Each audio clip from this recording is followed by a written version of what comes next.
A 4.0 magnitude earthquake rattled near Gilroy Sunday evening, according to the United States Geological Survey. The earthquake was first reported as a 4.0 magnitude quake, but was later downgraded. Around 5:38 p.m. the quake was first detected with an epicenter 30.5 miles southeast of San Jose.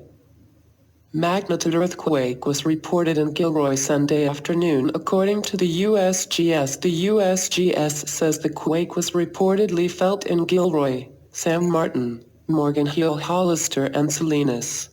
They felt it in Burlingame, Morgan Hill, Daly City, and even some parts of San Francisco.